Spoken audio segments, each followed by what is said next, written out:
Le doy la bienvenida a este espacio al especialista en seguridad y justicia, a Jorge Lara.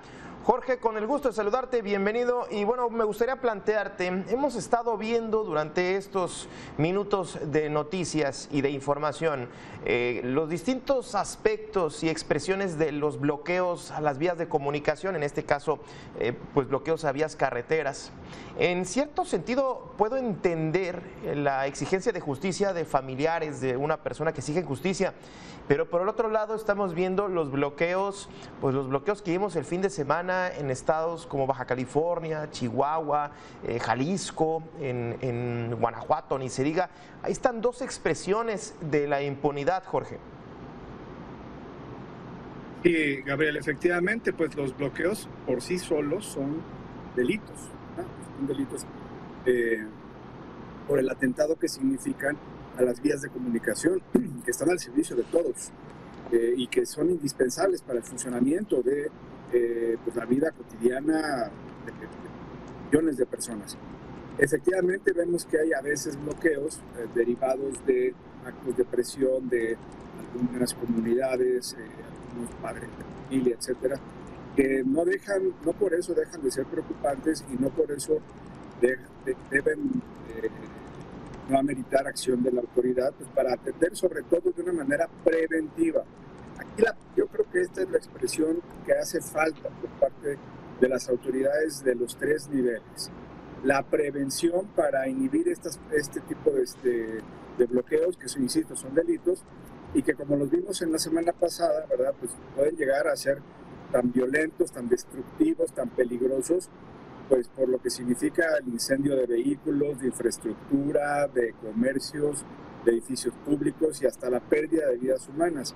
Entonces sí es un fenómeno preocupante que atenta también en contra de la gobernabilidad y pues hay que atenderlo en toda su magnitud.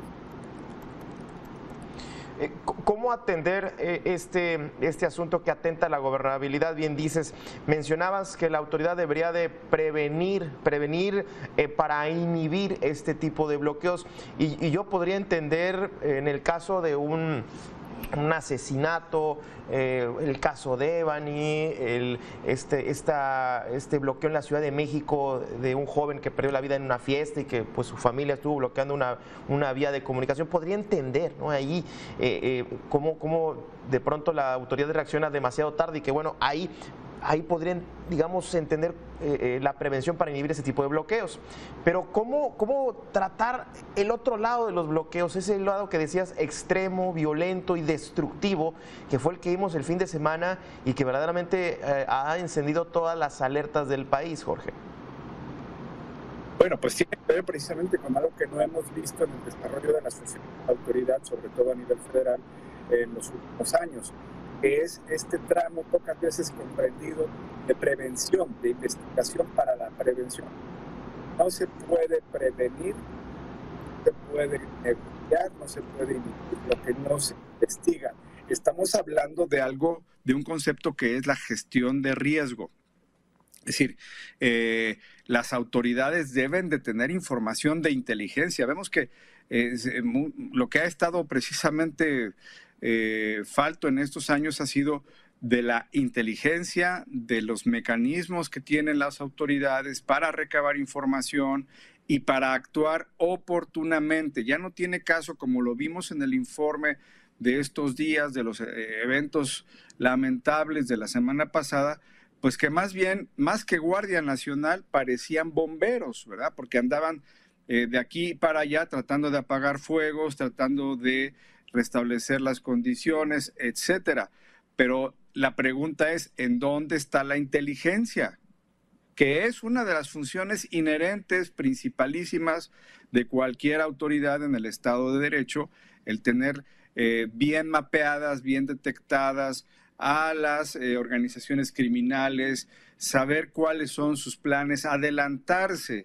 Esto es un tema táctico, pero la táctica deriva otra vez de la estrategia. Si no hay estrategia, pues van a seguir sorprendiendo a la población y a las autoridades con este tipo de circunstancias que no nacen de la noche a la mañana, no se generan de manera espontánea, tienen un mecanismo de preparación, los mismos grupos criminales pues se ponen de acuerdo para realizar este tipo de atentados.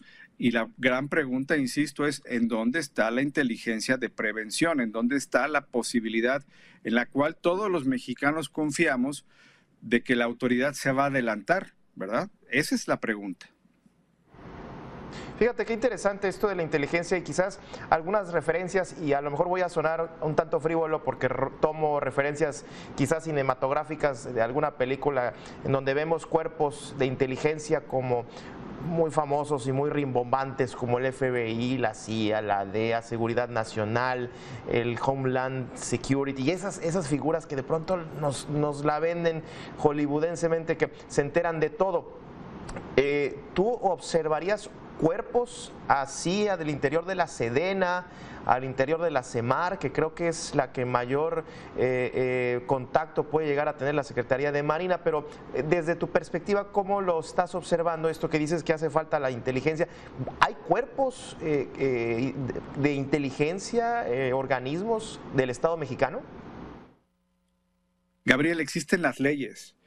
El Poder Legislativo le ha dado a los gobiernos instrumentos. Voy a enunciar varias: la Ley de Seguridad Nacional, la Ley de Guardia Nacional, la Ley del Sistema Nacional de Seguridad Pública. Es decir, sí hay todo un aparato de inteligencia dispuesto normativamente. Lo que pasa es que me pesa decirlo, pero en este gobierno se han desmantelado estas instituciones. Se tenía al CISEN, ¿verdad?, que estaba pasando por un proceso muy profundo de robustecimiento, fortalecimiento, encauzamiento para la seguridad nacional. Pasó a la Secretaría de Seguridad Pública y bueno, ahí medio ha naufragado en estos temas. Como es evidente, vamos, no estamos elucubrando nada, es evidente que no existe una intervención oportuna en estos hechos.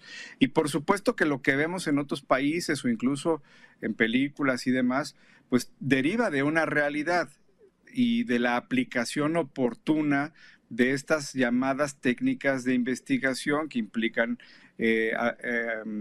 operaciones encubiertas, que implica la generación de personas que están en contacto con estos grupos, de informantes, etcétera. Es decir, es toda una tradición muy rica, incluso hay una doctrina internacional, hay cuerpos de seguridad en todo el mundo que funcionan y lo hacen de manera oportuna. Claro, a veces hay fallos, a veces hay dislocaciones, como lo vimos en el 11 de septiembre famoso, ¿verdad? Pero en general, diariamente tiene que haber una actividad de inteligencia, de adelantamiento, de inhibición por parte de los cuerpos de seguridad. Si nuestro país, las instituciones están distraídas en temas políticos, en temas de orden partidista, en otro tipo de circunstancias, pues entonces vemos que la fuerza del Estado se debilita.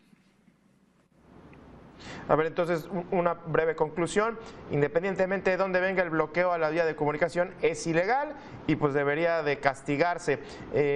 Y bueno, el segundo tema que también me llama la atención es la inteligencia y me gustaría seguir ahondando en este sentido. Estamos, no sé si tuviste la oportunidad de ver la conferencia, el informe del secretario de Gobernación, el hecho de sacar ese informe de la mañanera y llevárselo, quitarle el peso mediático al presidente de la República, me parece que es un mensaje. No sé si notaste cierto nerviosismo. ¿Estaremos frente a un cambio en la estrategia de seguridad? Hoy veía algunos diarios nacionales la creación con bombo y platillo de una fuerza de élite especial de la Guardia Nacional que tendrá reacciones de corto plazo. No sé si esa podría ser una respuesta y no sé si llega a tiempo, Jorge.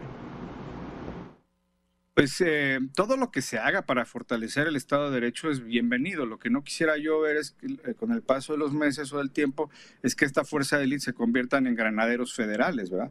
Que es justamente lo que tenemos que evitar. Tenemos que inhibir, insisto, arrancar desde raíz y conjurar este tipo de agresiones que pueden ser muy peligrosas y que muchos no dudan en calificar como actos terroristas, ¿verdad? Entonces, ante esa gravedad, pues hay que ser muy serios y sobre todo aquí siempre que se habla de inteligencia, de intervención oportuna, de ese tipo de instituciones, hay un elemento que no encuentro todavía, que también es otra falta de este gobierno, que se llama rendición de cuentas. Este informe que se dio no puede ser catalogado como rendición de cuentas, es un simple acto de difusión casi propagandística, ¿verdad? Unilateral. Para que sea rendición de cuentas, necesariamente tiene que hacerse ante una instancia republicana, en donde efectivamente se midan los eventos, se mida la eficacia, se comenten los aciertos, los errores, se evalúe a profundidad. Y esto pasa, por ejemplo, ante el Congreso, ante las comisiones, ante los legisladores que son nuestros representantes encargados constitucionalmente de evaluar todo este trabajo. El presidente ha tenido la mala costumbre de prácticamente olímpicamente ignorar al Congreso, y ahora pues sus subalternos hacen lo mismo, ¿no? A mí me parece que un informe de esta naturaleza es tan importante que debe de darse en las cámaras con un ejercicio muy exigente de preguntas, de toma de nota, de cuestionamiento, de intercambio de información, etcétera. Si no, es una cosa unilateral, propagandística, sin mayor repercusión. Sí. Y el Congreso volteando para otro lado, en otra agenda. Jorge, muchísimas gracias por esta charla y bueno, seguimos atentos. Gracias a Jorge Lara, especialista en seguridad y justicia, como siempre. Un abrazo, Gabriel.